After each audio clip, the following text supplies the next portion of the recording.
After the defeat of the Spanish army during the Spanish-American War in 1898, the United States began to take on an increased role in the events of Central and South America, as well as the islands of the Caribbean. During the presidencies of Teddy Roosevelt, William Howard Taft, and Woodrow Wilson, the United States' influence over Latin America would significantly increase, and the United States would play a much more important role in the growth and development of these regions of the world. The increased presence and influence of the United States over Latin America occurred for several reasons. The first was that after the Spanish American War and the decline of the Spanish Empire and its influence throughout the region, the United States hoped to fill the void left by the Spanish absence and influence the events of Latin America in ways that would benefit the United States and our economy. The United States also hoped to prevent the return of any European country and its influence over Latin America. The United States saw the presence of European countries in the Western Hemisphere as a threat to our safety and security, as well as a force that we would have to compete with for the economic development of the region. In order to prevent the return of European countries and their influence, the United States negotiated several agreements and created what were known as protectorates in the countries of Panama, Haiti, the Dominican Republic, Cuba, and Nicaragua.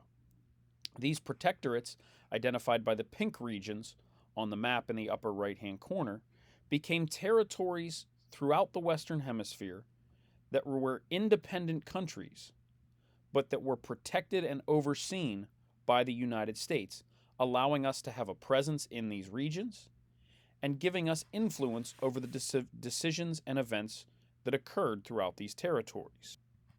Lastly, the United States hoped that by increasing our investment in the region, we would be able to reap significant economic rewards as these countries developed.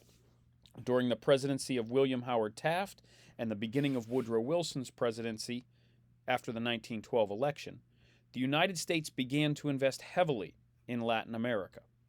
As you can see from the charts on the right, almost 50% of America's international investment was directed towards Latin America or the Caribbean in 1914. While most of this investment was around securing mining rights to minerals or oil and promoting agriculture, the United States also invested in the growth and development of these countries in ways that benefited the people living there. The United States would invest in public utilities and develop clean water and electrical grids in these regions. They would also invest in the growth and development of railroads and transportation, as well as building factories and other manufacturing capabilities to produce goods throughout the territories. This investment during William Howard Taft's presidency was often referred to as dollar diplomacy. In order to increase our influence and control over Latin America, the United States issued several foreign policy doctrines which would come to define our relationship to the people and territories of Central and South America. The first of these doctrines was the Monroe Doctrine, which was issued during the presidency of James Monroe from 1817 to 1825. While this doctrine was issued well before the events of American imperialism and expansion into Latin America, it became the basis for what Presidents Roosevelt, Taft, and Wilson would do in their foreign policy. The Monroe Doctrine declared European colonization and interference in Central and South America a hostile act against the United States, and President Monroe threatened military retaliation for any new colonization in the Western Hemisphere by European nations. While we were unable to truly enforce this doctrine until the Spanish-American War, it became important as it gave the people throughout the Spanish colonies the feeling that they would be able to revolt and lead revolutions in their countries, hoping to gain their independence. They saw the United States as a potential ally who would help them, just like we did the Cubans during the Spanish-American War. When he became president in 1902, Theodore Roosevelt issued a foreign policy doctrine known as the Roosevelt Corollary. The Roosevelt Corollary, which was also known as Big Stick Diplomacy, was characterized by Roosevelt's quote, "Speak softly and carry a big stick." Under the Roosevelt Corollary, Theodore Roosevelt declared that the United States would intervene or police any conflict that developed in Central and South America. Under this policy, Roosevelt put the United States in a position to mediate disputes between Latin American countries, to step in and handle any incidents of violence that occurred, and he would use the threat of military action to influence events and decisions throughout Central and South America, as depicted in the image to the right, with Roosevelt captaining the ship with the cannon pointed at European monarchs coming into Mexico. The third major policy that would come to define the American relationship with Latin America was William Howard Taft's dollar diplomacy. Taft's policy of dollar diplomacy replaced Roosevelt's big stick diplomacy. Where Roosevelt used the threat of military force to influence events in Latin America, Taft took a different approach. Taft believed that if America invested significant amounts of money into the growth and development of the territories of Latin America, that would put us in a position to influence events and decisions that were made throughout those regions, and would give us the ability to influence those events in a way that would benefit the United States. Taft hoped that through this policy of dollar diplomacy and the American investment in Latin America, we would create partnerships between the people and governments of those countries and the United States, and that those partnerships would benefit the United States economically and lead to growth that would benefit the country, making it bigger and stronger. The policies of the Monroe Doctrine, the Roosevelt Corollary, and dollar diplomacy put the United States in position to influence several major events in Latin America during the period from 1900 to 1914.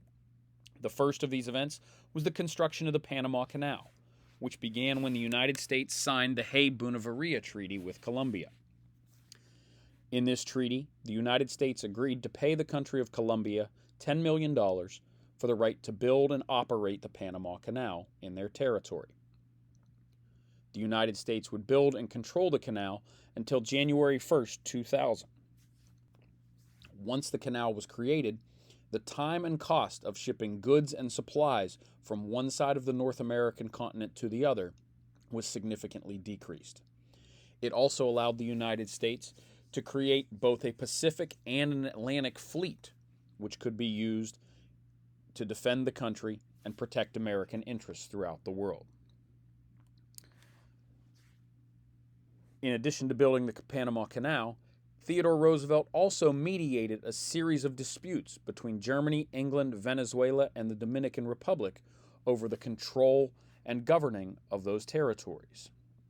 These negotiations put the United States in a position to have more influence over Venezuela and the Dominican Republic. As part of dollar diplomacy, William Howard Taft helped the countries of Nicaragua and Honduras pay debts that they owed. And in exchange for paying those debts, Nicaragua and Honduras allowed the United States to build military bases where we could station troops and resupply Navy ships, as well as giving us control over the construction and operation of railroads throughout the countries and access to important natural resources, which the United States was able to secure.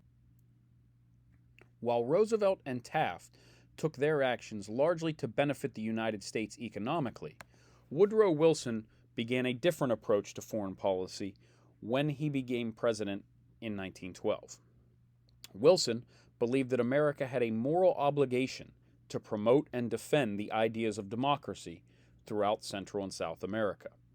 This belief, which came to be known as moral diplomacy, resulted in the United States military stepping in to conflicts where democracy and democratic governments were threatened. This led the United States to support revolutionary groups in Mexico, Haiti, and Dominican Republic where people were fighting to overthrow dictatorships and create democratic governments which would respect their rights.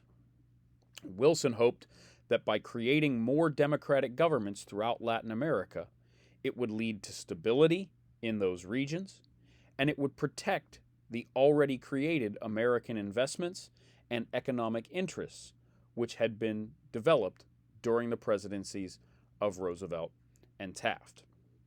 Wilson would ultimately continue this belief into World War I with the idea that America should make the world safe for democracy. Through the foreign policy approaches of Roosevelt, Taft, and Wilson, the United States took on a significantly increased role in the events of Latin America and became a major figure in world events leading up to the start of World War I in 1914.